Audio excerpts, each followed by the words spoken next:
जय श्री राम। जीवन लक्ष्य, हमारे जीवन का लक्ष्य क्या है? हम सब आए हैं इस धरा पे, तो किस लिए आए हैं? ईश्वर ने हमें क्यों भेजा है यहाँ? आज की वीडियो में हम यही जानेंगे कि हमारे यहाँ आने का लक्ष्य क्या है, हम क्यों आए हैं धरती पर, मानव शरीर में क्यों आए हैं। इन सभी सवालों के जवाब से पहले आप लोग चैनल को सब्सक्राइब जरूर कर लें।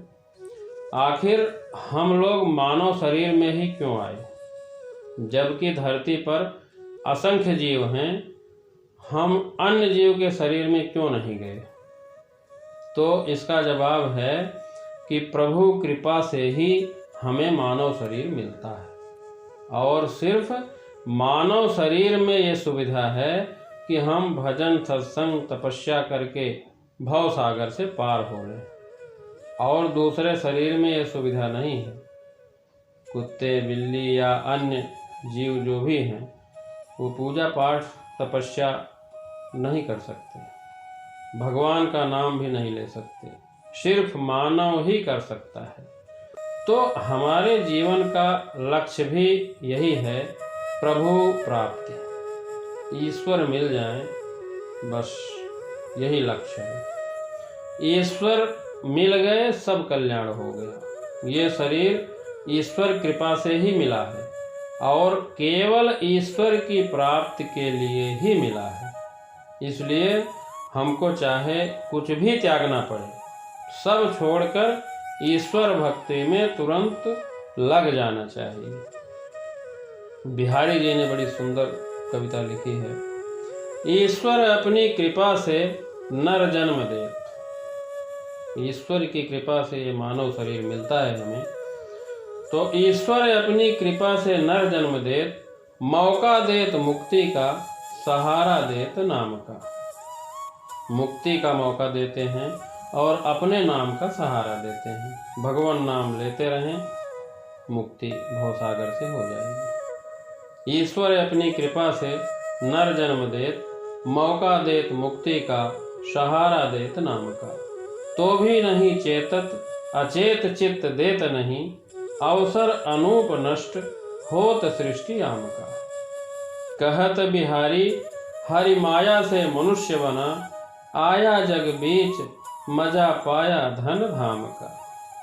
न पाना हुआ राम का, न बाना हुआ राम का, न गाना हुआ राम का, तो आना कौन काम का।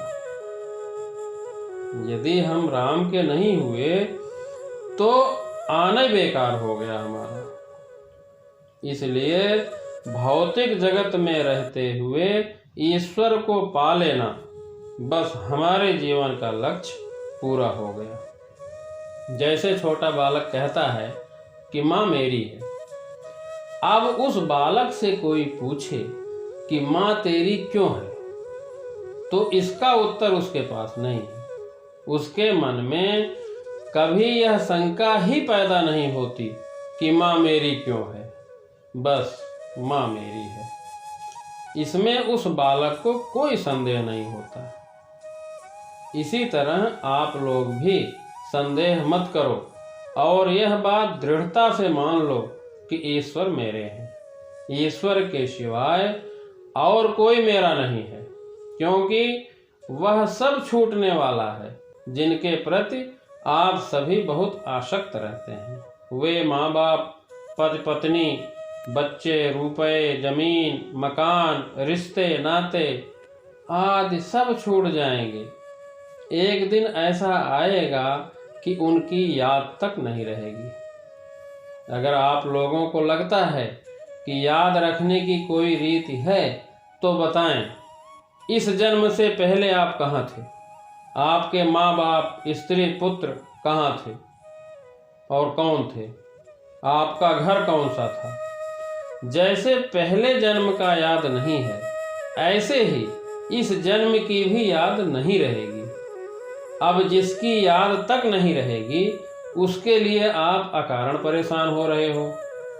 यह सबके अनुभव की बात है कि हमारा कोई नहीं है, सब मिले हैं और एक दिन बिछड़ जाएंगे, आज नहीं तो कल।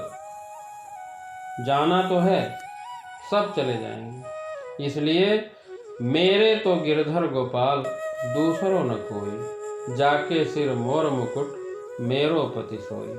मीराबाई का सुंदर भजन। तो ऐसा मानकर मस्त हो जाओ। कुल मिलाकर हम यह कह सकते हैं कि जो भी रिश्ता बनाना है वह ईश्वर से बनाएं और यह रिश्ता हमेशा हमेशा बना रहेगा। दुनिया सबकी सब चली जाए तो परवाह नहीं, पर हम केवल ईश्वर के हैं और केवल ईश्वर हमारे हैं।